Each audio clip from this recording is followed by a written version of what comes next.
Imagine being able to see what others can't. Patterns in the chaos, the future in the present, solutions to problems the rest of humanity hasn't even realized exist yet. We all want that, right? We pray for a higher IQ. We envy the visionaries. We believe that intelligence is the skeleton key to happiness, wealth, and power.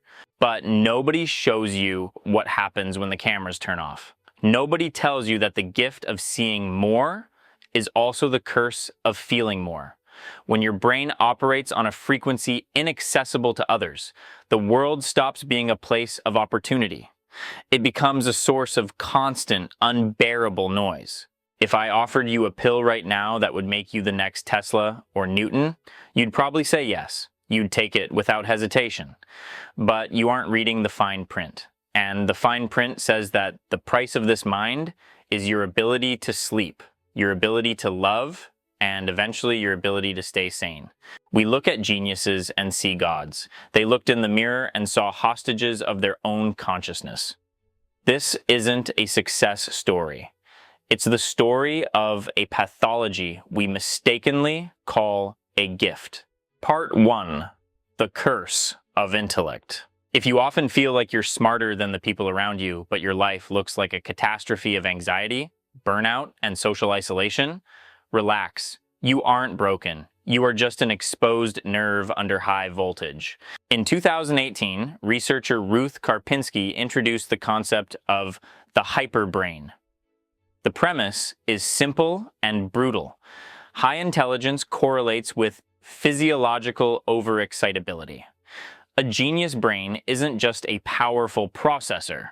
It's a processor with no cooling system. It physically cannot ignore reality. What is just background noise to an average person, a pen clicking, bright lights, a sideways glance, is a siren to someone with a high IQ. It is a state of permanent warfare between the nervous system and the environment. This explains the paradox of why people who can calculate a trajectory to Mars often can't handle a trip to the grocery store. Their fight or flight system is jammed in the on position. Let's look at 3 architects of our reality whose brains literally burned them from the inside out. Part 2. Nikola Tesla, Flight from Biology. Let's take the man who invented the 20th century, Nikola Tesla. Alternating current in radio had wireless energy transfer. We know the list of victories, but Margaret Cheney's biography, Tesla, Man Out of Time, reveals a very different list. Tesla didn't just like things clean. He was a prisoner of severe OCD. Every meal required a ritual involving exactly 18 napkins. The sight of human hair caused him panic. And pearls. If a woman at dinner was wearing pearls, Tesla felt physical nausea and couldn't remain in the same room. But these weren't just quirks. This was a symptom of a deep intellectual rejection of his own biology. He called the human body a meat machine, inefficient, messy, imperfect. Emotions, interference for pure thought. Sex, a waste of energy unacceptable for a genius. He tried to format himself like a hard drive. Delete everything human to keep only what was functional. The result of this optimization? Absolute isolation. He died in poverty not because he was an altruist, as we like to pretend, but because he despised money as a concept. He looked at businessmen as an inferior species. His pride wouldn't let him monetize his talent, and his social phobia wouldn't let him ask for help. The irony is that biology cannot be cheated. The need for love didn't disappear. It just mutated. In his final years, the only creature he had an emotional attachment to was a pigeon. He said, "I loved that pigeon as a man loves a woman." Imagine that level of despair. A mind capable of understanding the secrets of the universe, reduced to sobbing over a dead bird in a cheap hotel because there wasn't a single human soul nearby. He could light up the entire planet, but could never find warmth for himself. Part 3. Isaac Newton, War Against Everyone. If Tesla was a victim of isolation, Isaac Newton was a victim of paranoia. The father of physics, the man who gave us the laws of the universe, but Richard Westphal, in his biography Never at Rest, describes him differently.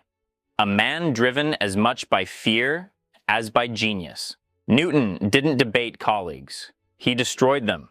He lived in a state of permanent siege. Anyone who got close to his discoveries became an enemy. When Leibniz invented calculus around the same time, Newton didn't offer collaboration. He launched a war. He wrote anonymous smear pieces, destroying his rival's reputation, manipulated the Royal Society, and rewrote history. This wasn't confidence. This was a colossal inferiority complex masked as grandeur. His brain never rested. In 1693, he suffered a total psychotic collapse. He wrote letters to his few friends accusing them of conspiracies, attempted murder, and traps with women. He died a virgin. No marriage, no relationships.